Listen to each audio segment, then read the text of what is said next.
Hi, everybody. My name is Richard Roberts. I'm the resident dramaturg at the Indiana Repertory Theater. Thank you very much for joining us for our post-show chat for Cyrano by Joe Roth, which is based on the play by Edmond Rostand, Cyrano de Bergerac, the great classic. And Cyrano is now streaming at IRT.com through May 9th. I'm joined by our wonderful cast for Cyrano, Ryan Artsberger, who plays Cyrano de Bergerac, Melissa Pereira, who plays Roxanne, and Jeb Burse, who plays everyone else in the universe. Let's start by talking about that, Jeb. You play, I think, 6 different characters in the play. What are the joys and the pains of such a challenge, and how do the costumes help you and also drive you crazy backstage? Yeah. I mean, it's a lot just in that, when we first started, when I think the first day I was like, I'm just really nervous that I'm not going to be able to remember all of this. I haven't done it for a year and it's 6 people all at once. So I think that, the fear and the anxiety was the worst part about it. But then, when you get into rehearsal and it's really about, the story and my scene partners, Ryan and then Melissa, it's a lot less daunting. And then it just becomes about the logistics. Where is this happening? And, when do I become this person? And also something that was really great with Nathan and Becca, it just really getting everybody, me mainly, but like everybody backstage, early on backstage, showing us where we need to be and like where this change is going to be. Becky was always there and they were really helpful. And and then that translated into the performance. When then just became fun because the costumes were really helpful, especially ones like De Guiche. And but you put on a new costume and there's no time to think, just go. Jeb mentioned Nathan and Becky. Nathan Garrison is our production manager for this show, and Becky is her assistant production manager. And they are in the rehearsal room with the cast and the director, Janet Allen, and they take care of all of the backstage stuff. Nathan will call the show. Becky is in charge of so many things, helping out with all of the COVID testing and getting props around and costumes where they belong. And so they're both incredibly valuable parts of the team that you folks out in the audience hardly ever get to see. But we see them all the time and really appreciate them. This is a play, for all of you, this is a play that demands everything of an actor: comedy, tragedy, intense romanticism, sword fights, all in 75 minutes. How do you make all of those leaps and still keep your character cohesive? I'll jump in on that one. And it really, it just points to the other 2 actors on the screen here. It was them that kept me grounded, and their commitment to the moment, their commitment to specificity, and their craftsmanship really just, and their openness and presence just helped me. Like, this is where we are in this story. This is what this moment is about. And it's about the interplay between these 2 people trying to get something from each other. So it was just a joy and a pleasure and an honor to work with these 2 people. Likewise. I mean, it is true that the play goes to so many different places and it does that so quickly. And I think we were so lucky to be at the right place at the right time with the right people. And we were able to trust each other in the room so fast, which was so nice. And to feel supported by Ryan, by Janet, by everybody backstage. We had Tony who joined us backstage also once we get to run the show. So there were just so many people supporting the work and helping us make those transitions, both on stage as an ensemble and backstage, that it's almost like they set us up for success, if you will, Ryan, your previous show was Tuesdays with Maury, and that makes 2 shows in a row that you've done where you've been on stage almost constantly. Does that energize you, or do you crave those precious seconds backstage when you can relax and think about the next thing? a little of both, probably. It helps you just stay on the wave and ride it and let the wave take you, and hopefully you can find ways to accept and relent, like let go. But there were a couple a couple moments in this particular production where I wished I had maybe 15 more seconds to mop my forehead or drink of water. Check your nose. That thing was not going anywhere. Good. the makeup that kind of blended the nose to my skin tone might have gone somewhere from my sweat, but that nose had to be pried off. Well, they say, a great role becomes a part of you. See? Jeb and Melissa, what's it like being a couple in real life and a couple on stage? For those of you who don't know, Jeb and Melissa are married. It's I think it's great. I mean, I think like anything, it has its ups and its downs. But 90% of it would be all only advantageous to us. For me, that 10% is going to shift over to Melissa, I'm sure, when she answers. But no, it's wonderful, and we relish in it, and we got to do it a lot when we were first starting out, and then for a while it kind of we didn't as much, and so we've been really fortunate, past couple of years to be able to do that again. And no, I love it. I've always loved acting opposite her, and Janet said that we have great chemistry, which is good, because sometimes there's actors that are couples that don't have good chemistry. So I was glad to hear that we had good chemistry, because there was a professor in graduate school who told us that we didn't have any chemistry together, and we're like, well, this is awkward. But oh, that's so funny. I completely erased that from my memory up until this moment. That's hilarious. Don't let them get you down, hon. But it's so much fun. We have such a Jeb and I trained together. We went to school together, and I was just answering, I don't mean to repeat myself, but some questions about for an interview about this. And we were classmates first, right? So we worked together first. So our working relationship has started before anything else, and I've always respected that aspect of our dynamic, that we continue, excuse me, my dog, that we continue to learn from each other, as the years go by. Speaking of your training together, it's very interesting, I think, to look at the different connections between artists in different productions. Ryan was just in Tuesdays with Maury with Henry Warnitz, an actor our audience is very familiar with. Ryan and Jeb, you both appeared in The Three Musketeers at the IRT, which Henry directed. And Jeb and Melissa, you both trained with Henry when he was running the acting program at Illinois State University.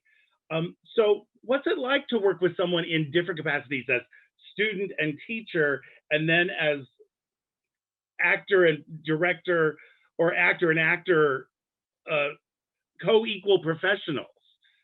Yeah, I mean, it's a trip. I think if anybody knows Henry, I think that, I don't know, for me, I'm never not a student of his, just of who he is and his way of life, and I always learn something from him.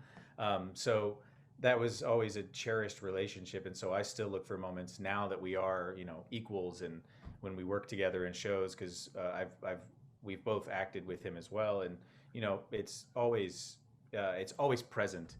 So it just continues. It continues to be a gift, and as a director too, for me, it just provides us another sense of security. He's someone who knows me very, very well, better than any director that will ever direct me, because he's been with me for a long time, and we were just very close.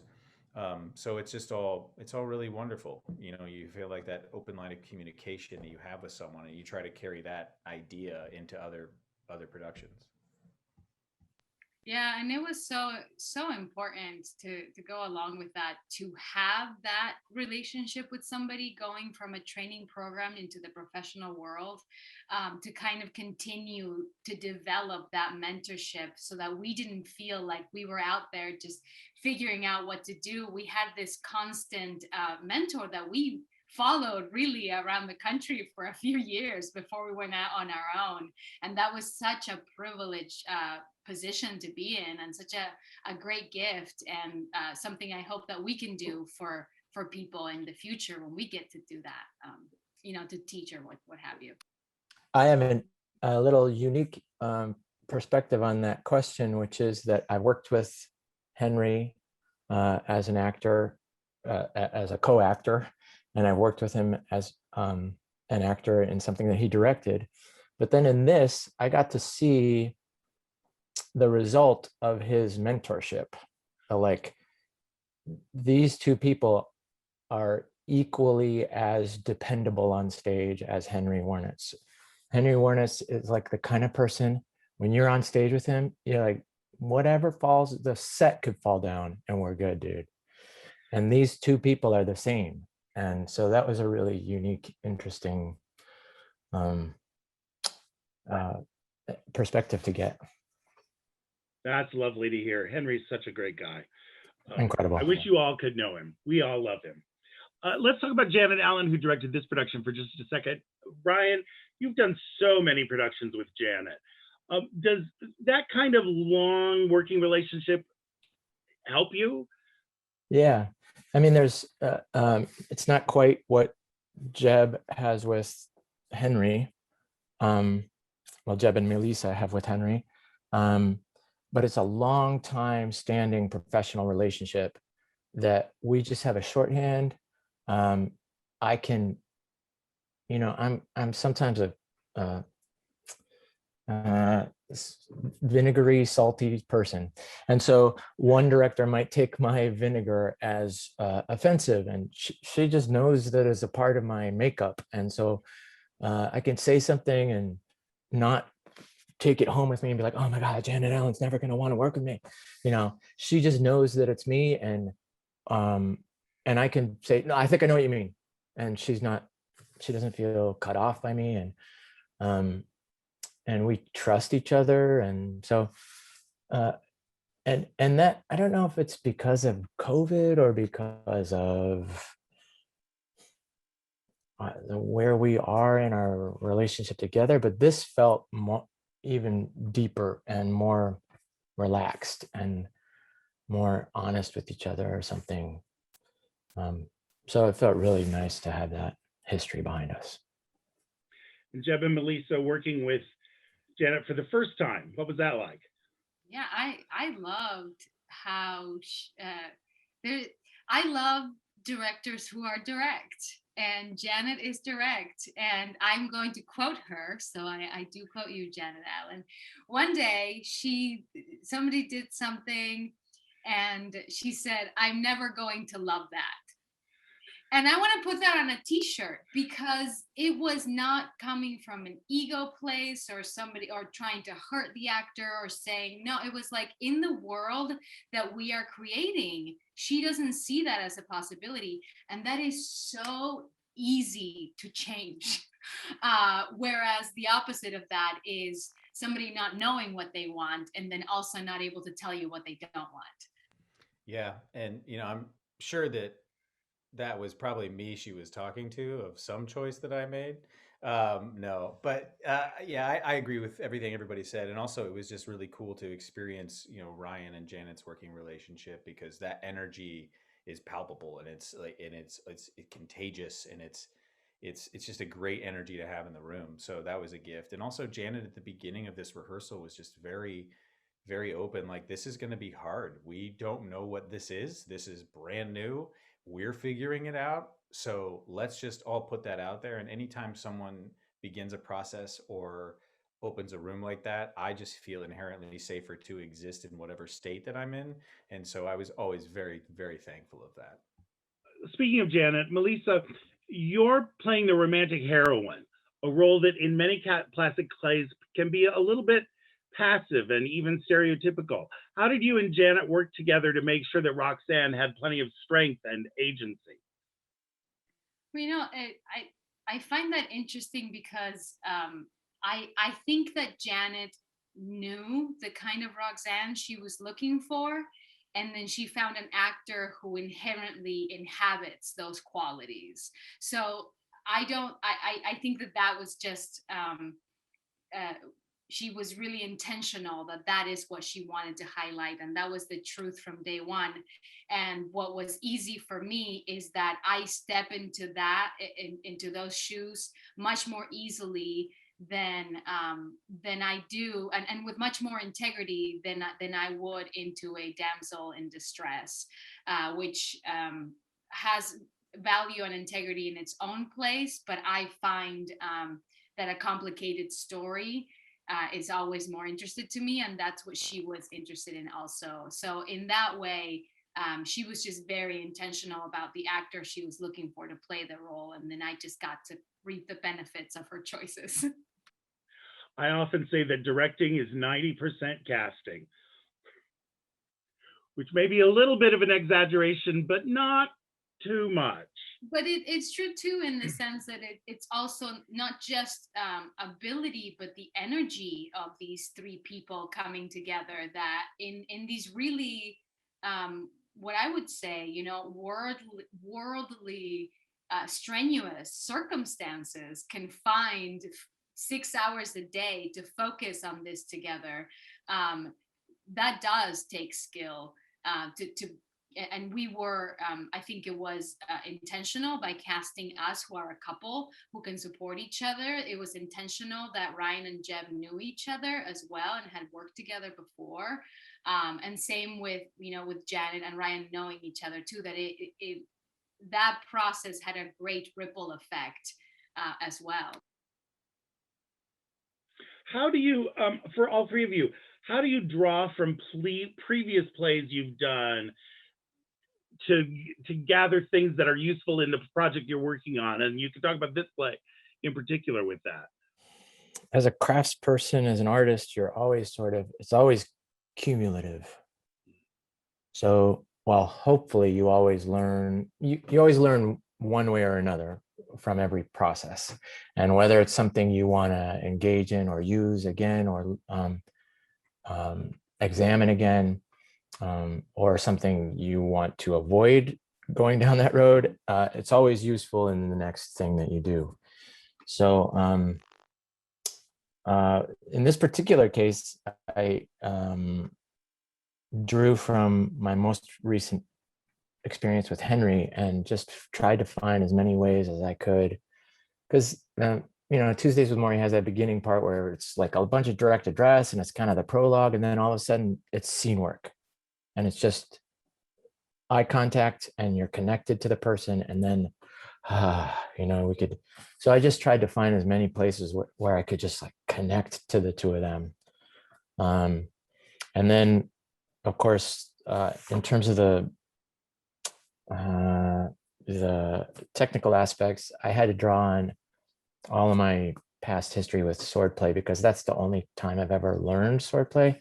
I never touched a sword at that big fancy school that I went to, and I kind of want some of my money back as a result of that.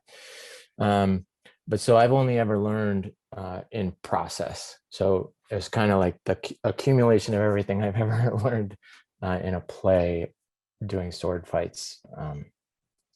Hopefully came into play and helped that. But, you know, truthfully, Jeb did the fights. He was the fight choreographer, and he was so patient and helpful and supportive.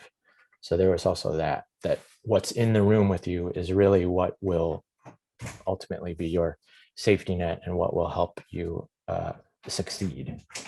Yeah, and piggyback off that, but you know, helpful and patient and supportive. I appreciate you saying that, but I think that's what I carried over from like a prior show in Three Musketeers. Like I knew that that's the kind of actor you were and the kind of scene partner you were, and so like though that's my biggest thing, I think, is you carry over these relationships and what you remember and the good parts of it, and being like, okay, I know that this person is there for me, and they're never gonna like get upset with me or raise their voice at me. They're gonna be patient, and so like just being able to give that back instinctually and already, because that's already there, is a real gift. And obviously with Lisa, we have that as well. So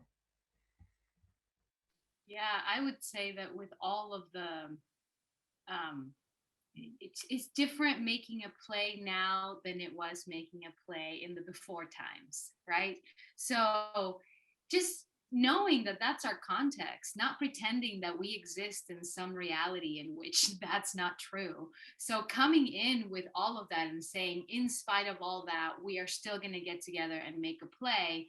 And my mantra, I think, for this play, and I think I do this whenever I'm scared of anything I'm doing, but it became even more pronounced with this process because we would only have one shot at getting it done, right? And but it was one line at a time, right? I just kept telling myself, I enter the stage and it's just one line at a time. I don't have to remember the whole play at once. I don't have to remember. It's just one line, and just be with my scene partner, one line at a time, and we got it done. Let's talk about that a little. You only got to do it once instead of a whole run of performances. That was about a little over a week ago. How are you feeling? Was there some postpartum depression? Did you have you seen it? Are you going to see it? I haven't seen it, and it also feels like it never happened. In the weird COVID like vacuum that is time and space, it feels like it never happened. I want to watch it. I will watch it. I will watch it. But yeah, I know Ryan won't. But We'll tell him all about it. yeah, we will. We'll live tweet just at Ryan while we watch it, Yeah. which will just be a text because I'm not on Twitter. I'll appreciate that. I think, my big thing about it is that besides hating watching myself on screen, so I might not watch it unless I can, like, just watch the two of them. But I mainly just wish we could run it for 3 weeks and really find the deep relaxation that you get once you're like, okay, we're over the stress of like, do we remember it? We totally remember it. It's in our bones. Let's just learn from it and from each other. And so I'm bummed out on this one that we don't get to have that opportunity. Yeah, ditto.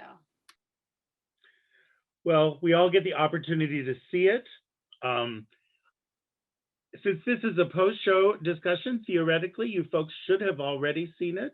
But if you haven't, that's okay. It's streaming through May 9th. Ryan Artsberger, Melissa Pereira, Jeb Burris in Cyrano at the IRT. Don't miss it. It's a really beautiful show, and you will love it. Thank you three very much for joining us. And thank you, everyone else. We'll see you again at our next show, Mrs. Harrison. Bye-bye.